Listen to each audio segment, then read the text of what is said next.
Firstly, I will just briefly mention that why MaxEB is important, because this constant has been set up from the beginning of the beacon chain, from the phase 0 and till the Duncan upgrade, is still kind of being used and also being fixed to 32 ETH right now.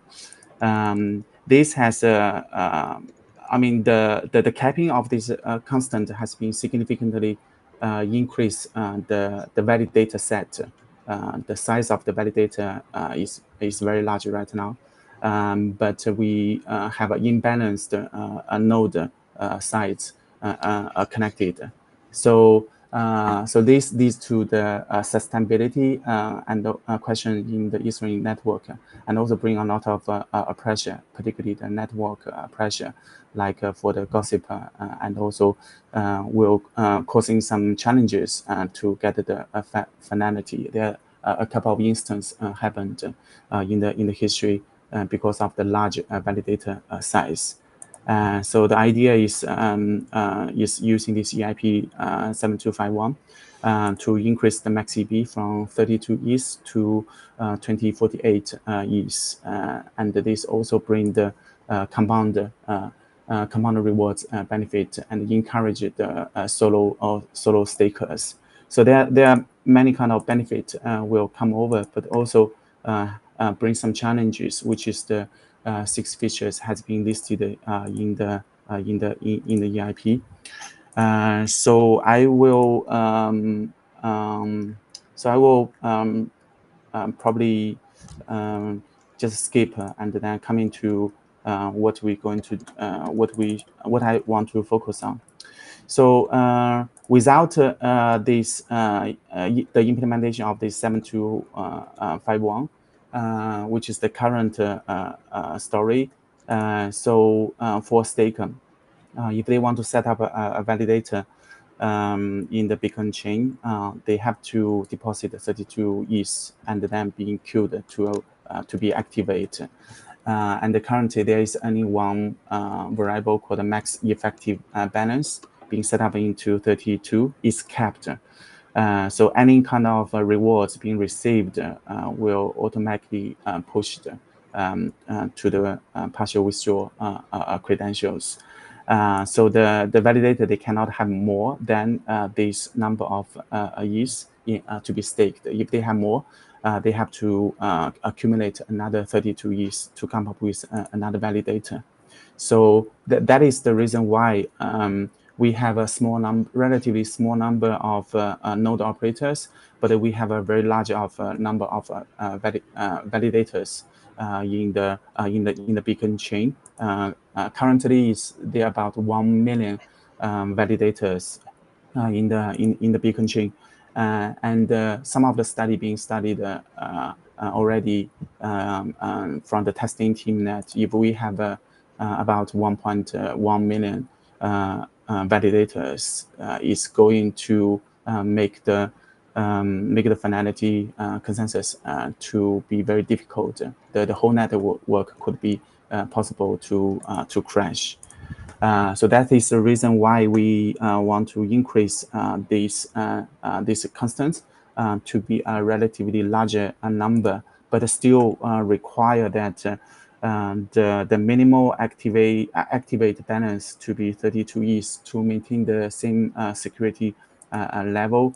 But by bringing these variables, it bring a few other user experience and also the scenario into the complexity into this case. So for example, the first one is the effective balance has been increased. So how the user going to managing, and also the either the solo or professional stakers, they going to decide on to maintain this active balance, even though they can receive the compound rewards. They don't need to wait for the 32 is and then set up another validator, they can just continually to have. So the efficiency has been increased significantly, but it is also causing other issues. For example, and the first one is the slash penalty risk has also been kind of proportional increased. Because the current immediately slash penalty is 132. If the MaxCB has been increased, we need to time that by the number of the large E's being staked. So the potential loss can be higher. So there's one research, which is one feature is to talking about how we're going to managing this immediate slash penalty. Another one is the customer signing, and this customer signing is for user to set up based on many reasons. For example, whether they want to maintain their asset financial efficiency, they want to have the flexibility, or they have a geographical tax reasons, so they have to set up a kind of customer signing. This is currently not available in the spec. So this is something new we have to care, and also whether this will impact to the security model or not. That's another question we need to address. By having this, the protocol also designed optional approach, which is to allow the validator to be consolidated.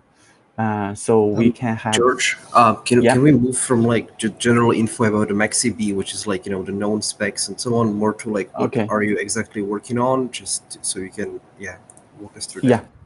Okay, yeah. So talk about the pathway. So the pathway is there are 6 features already being clearly declared, and I already verify, check, and also study 4 of them. And I'm going to work on the rest 2. So if you look at the survey have been done over here for the features, by talking about the EIP. Some of them they already been specifically focused and mentioned, and for the Electra specs, 4 of the feature also being mentioned, and the tester case is already come up with.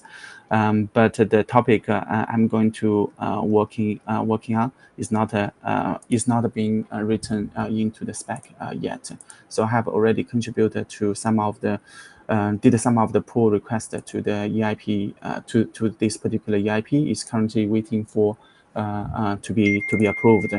And for the specs, I will also contribute build on, and then I will complete the security and other tests in the rest time of this program. So who going to work with?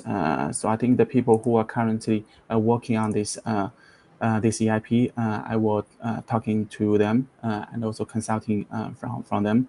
I will particularly working with the testers for the executive execution layer, and also for the consensus there, and then to make sure that this EIP can be delivered before the upgrade as expected upgrade time.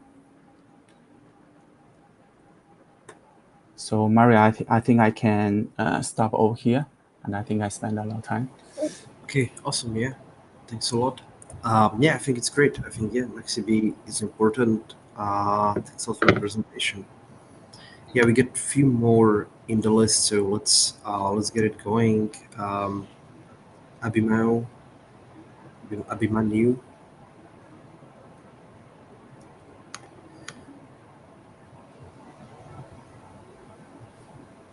AB resting, if you are with us.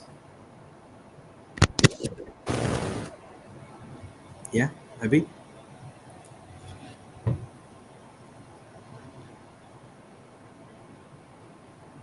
Are you here? I can see your screen, but I cannot hear you.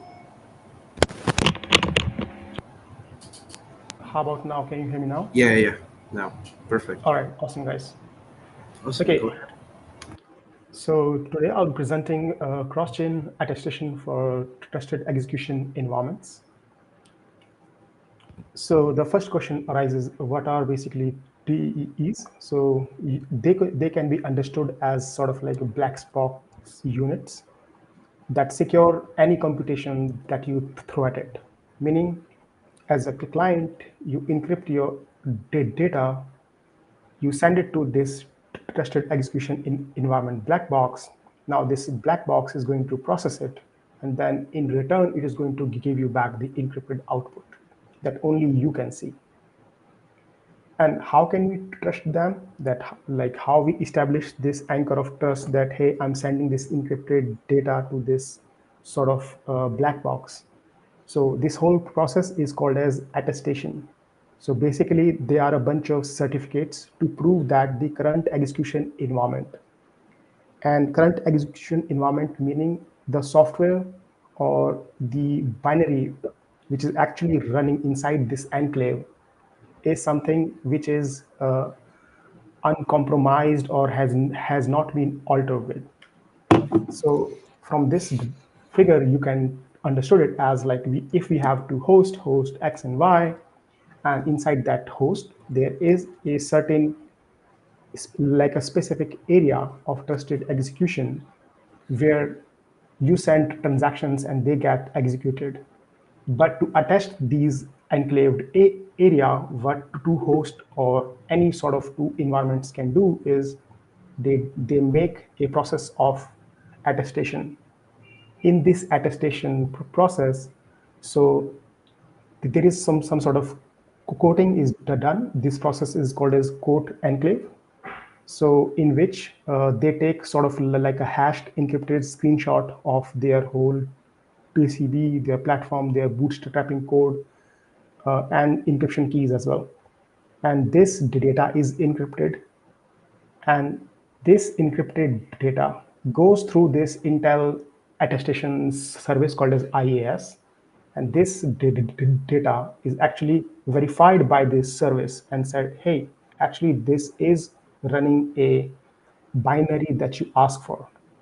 So if you are running an Ethereum client, or if you are running a smart contract inside that, you can actually check, hey, can you give me attestation that I'm dealing with the right binary or not? Now, how blockchains meet TEEs?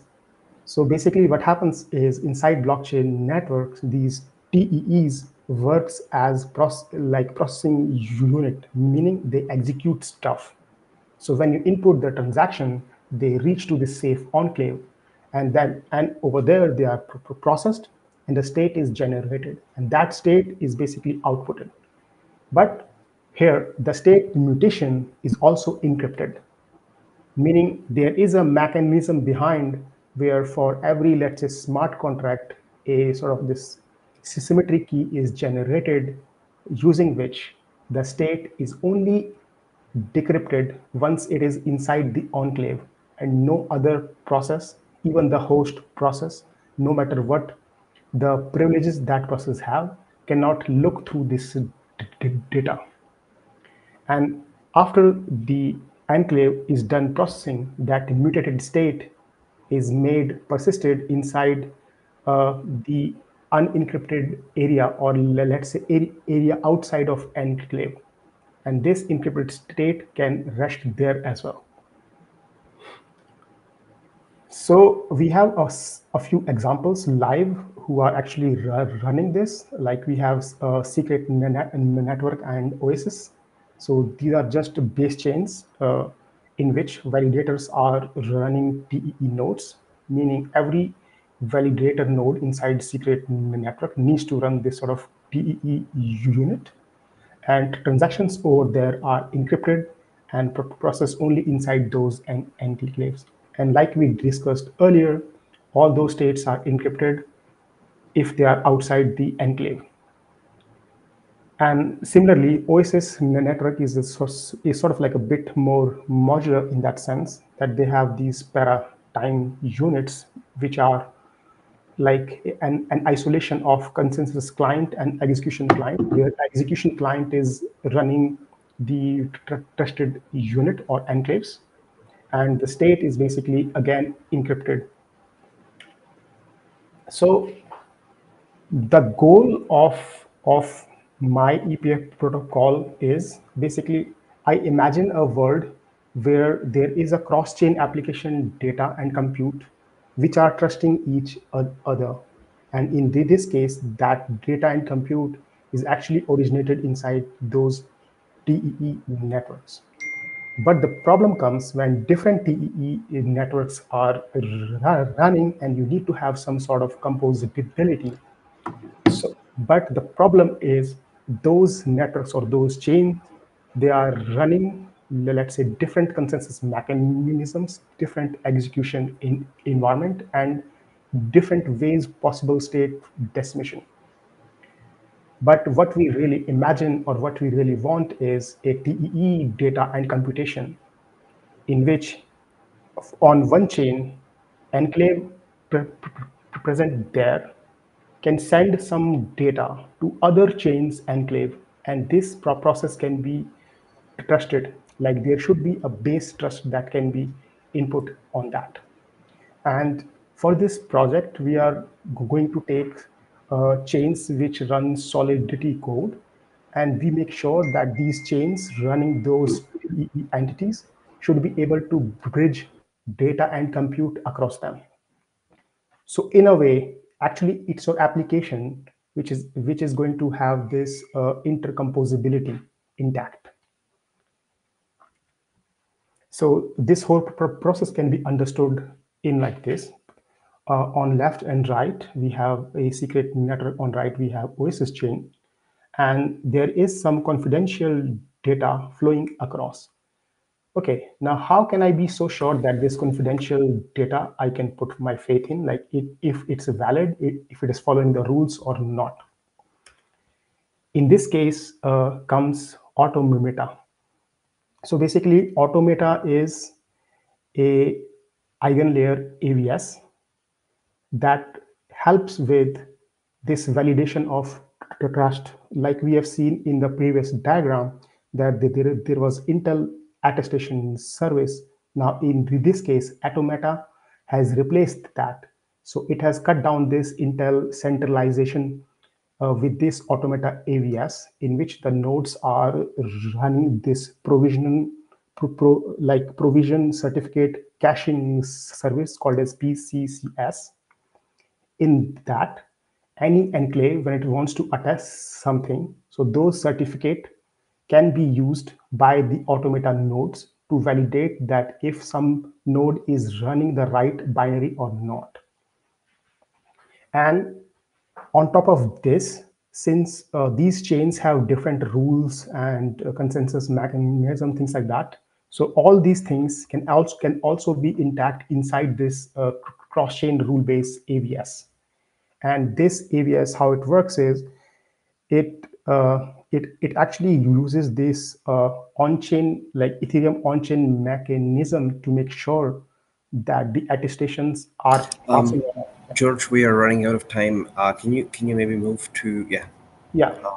So basically, next setup is phase one. We are going to investigate the TE chains and attestation plus the consensus rules, and then we are going to put them into an into an architecture that we can actually develop solution, so that we can develop a POC at the end to make sure that those state and data is actually intercomposable. For that, we'll take the help of Automata AVS with decentralized attestations. And my mentor is Andrew Miller from Flashbots and IC3. And yes, just to cut it short, thank you so much. And if you have some questions, please feel free to ping me. Well, thanks so much, Abhi. Guys, are there any questions or anything? Feel free to raise your hand.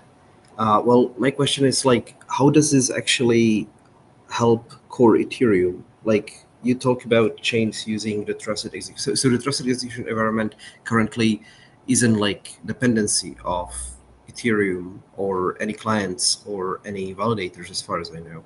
And personally, I'm not really a fan of the trusted execution because I find it just like a proprietary way of doing security by obscurity. I don't think that like blockchain relying on this can be fully open and permissionless. I wonder like how does this apply in Ethereum? Because talk about some layer 2s about secret network, like alternative layer 1. So I wonder, like, how Yes. does this work in Ethereum? Yeah. Yes. Yeah. So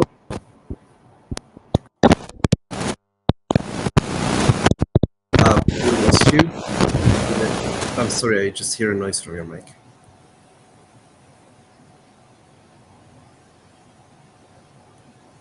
Are you with us?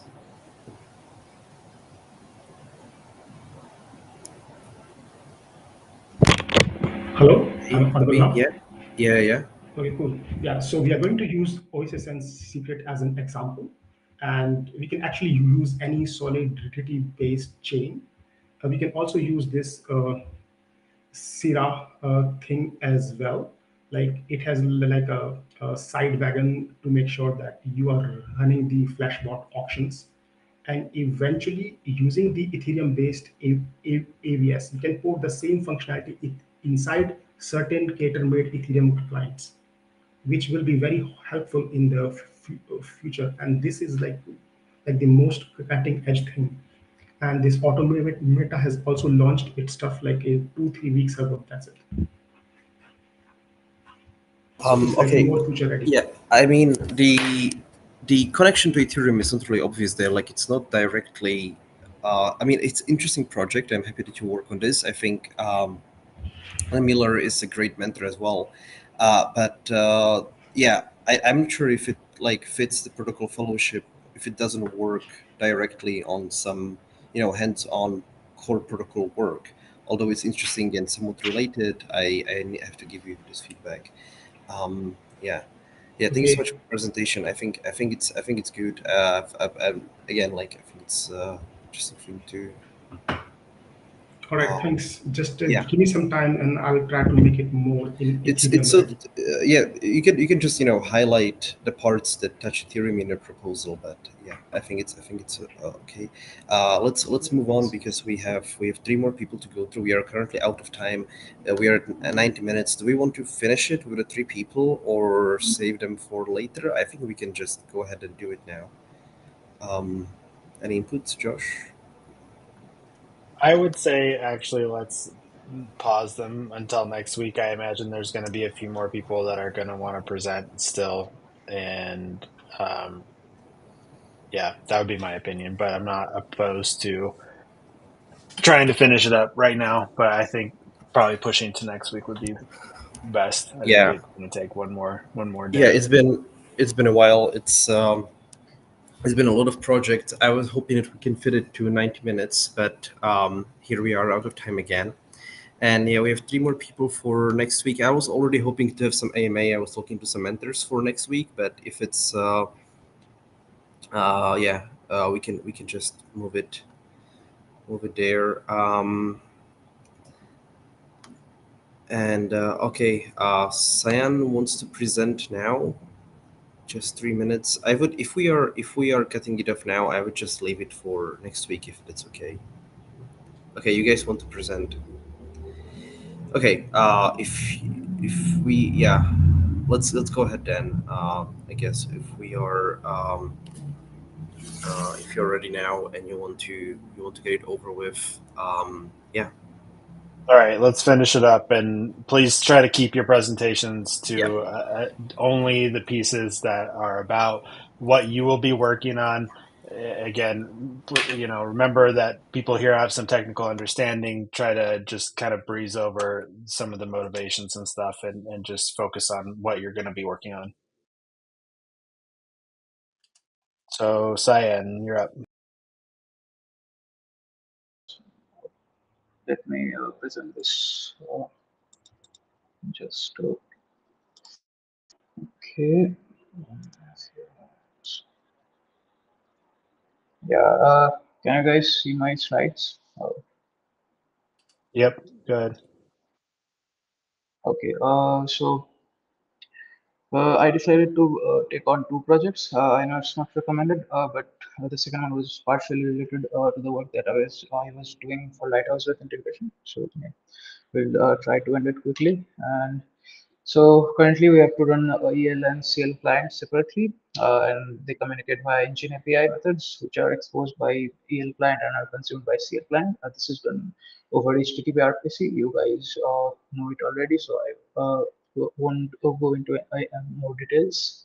And so my project is to do direct integration of Lighthouse and Reth. The plan is to have a single repo with Lighthouse and Reth in it, which will be easier for a user to set up and run. And to connect them, we'll just replace the HTTP RPC by regular function calls. And to do so, we'll abstract the execution layer backend in Lighthouse by using a thread, and then we'll implement that thread inside Lighthouse Reth for the direct backend. And we'll change the definition of engine to something like this. In Lighthouse upstream, here the execution backend is the new thread, and the HTTP JSON RPC is the default backend.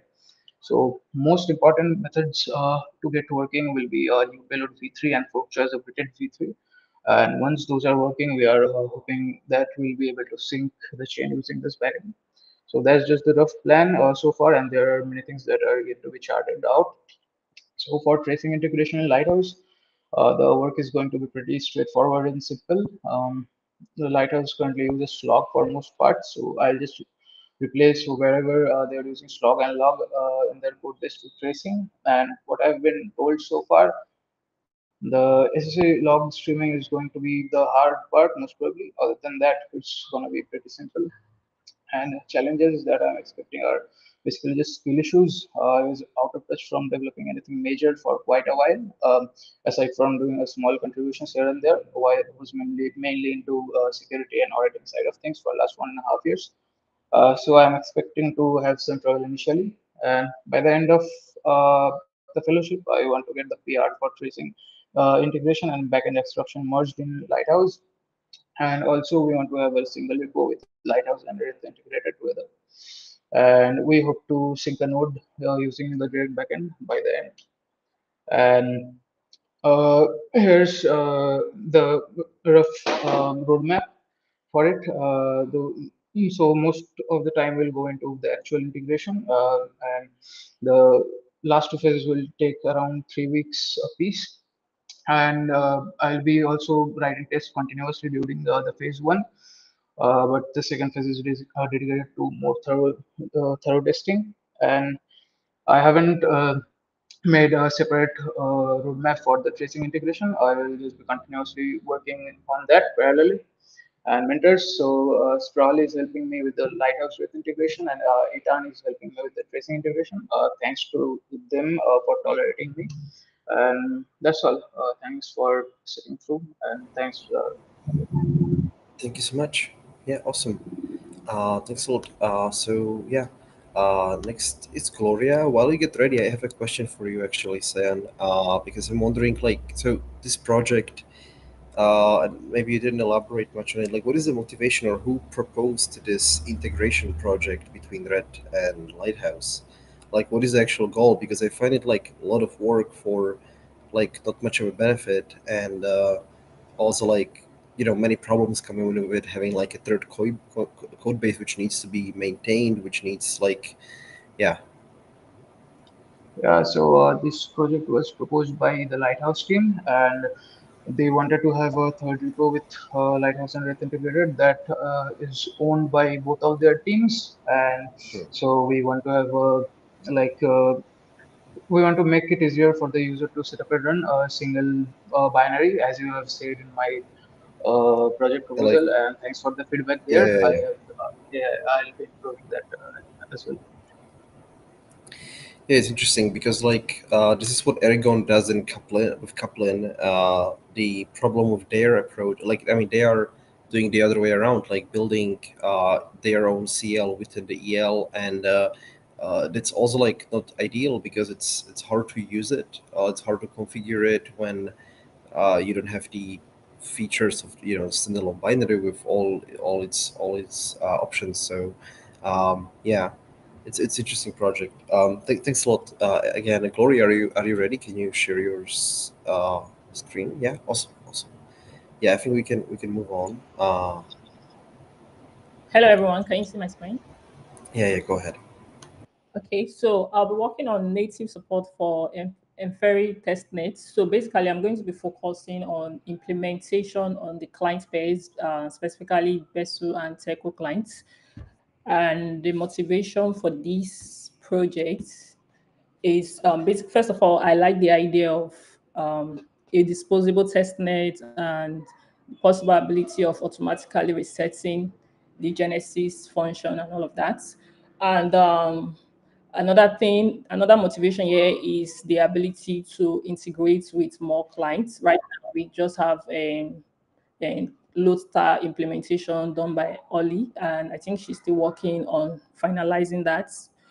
And then another aspect is focusing on client genesis generation and to streamline the client reset function.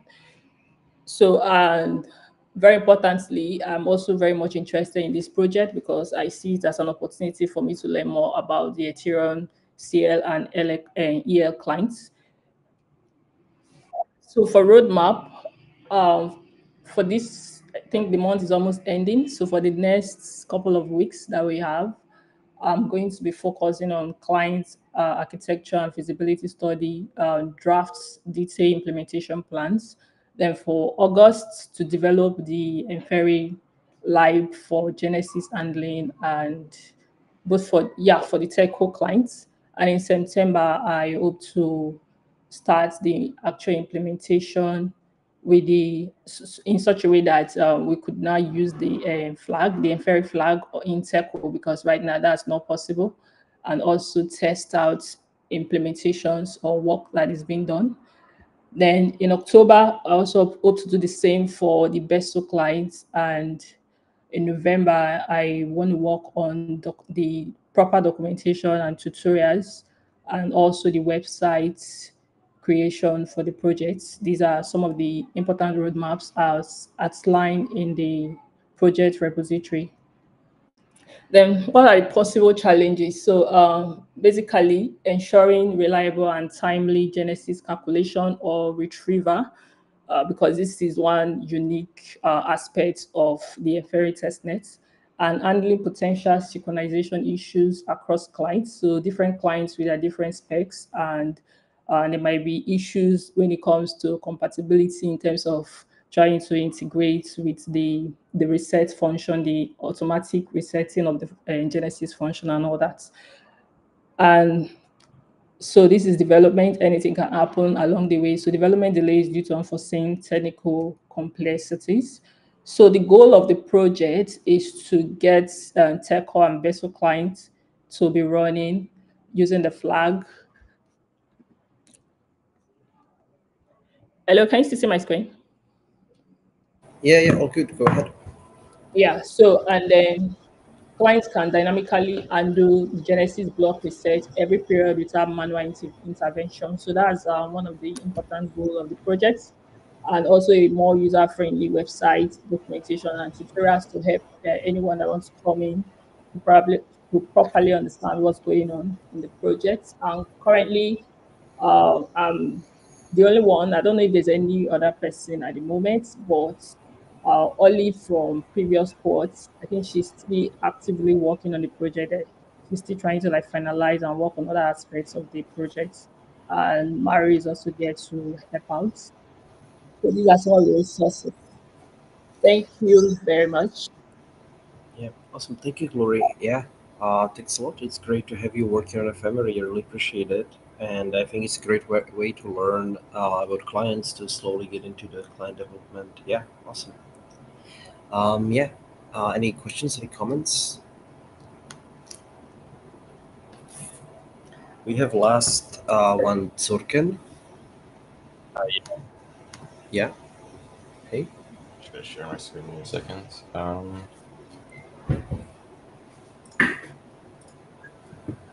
All right, Awesome. so you're able to see? Yep, all good. Perfect. So my project for the cohort is developing a Bezier portal client. I have a brief overview, but I'll kind of just skip over it just for time. But basically, it's a like client solution. It's really scalable and also very user friendly. And the way that Portal's designed is quite protocol independent, so it benefits the protocol, but does not actually have to modify it to work properly. So choosing Besu as a choice to develop a Portal client, not only because they are looking for a Portal client, but also just because I wanted to increase user choice. And it's kind of the same thing. We're adding client diversity. There's always a benefit to having different client options. And I can use Besu's existing implementations of different protocols. So to help speed up the process, something like Discovery v5 and their JSON RPC is useful to have as a starting point. And then because it's designed specifically for Besu, it's also easier to implement a bridge client and allow to a full node to funnel more information into the Portal network. The way Portal is designed is very modular, and so it's split up into 6 different subnetworks. Each of them are able to operate independently of each other. And so currently the main ones are State Network, History Network, and Beacon Chain Network. And there's also the 3 remaining canonical Transaction Index, and then Transaction Gossip and Verkle State Network.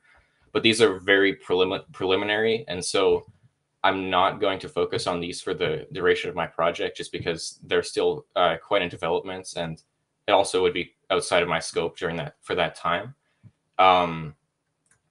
But in terms of actual implementation, I'm imagining that create a Java implementation of Porter-Wire protocol take approximately 4 weeks, just to mirror Discovery v5 protocol, implement UTP, and get like JSON RPC capabilities, just so I can start working the subnetworks. But I'm imagining about 3 weeks per subnetwork to work on for all of the processes along the way. I'm hoping to get a thorough test bed, and especially work on interoperability with existing Portal clients, just because that's kind of the main thing. Is this, and also probably the most difficult portion is just all the different moving parts. And then as well, if I do have available time, I can start working on preliminary subnetworks like the 3 that I'd mentioned, and then as well bridge client functionality. But that's very, very big if I have enough time. And the main goal is to, of course, get a Portal client for Besu, and basically design off lower level network designs existing in Besu already, and primarily be able to interop with existing Portal clients, and hopefully to get the 3 main specification complete subnetworks all up and running, at least to the same level as the existing Portal clients, so very close, and then have a good testing base. And that's about all. Thank you.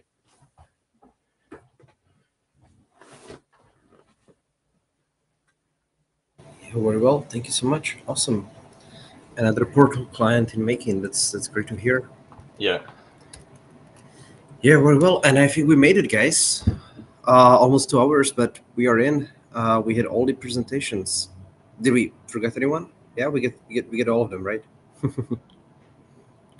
Kira, no. Yeah, we made it. I really appreciate it, guys.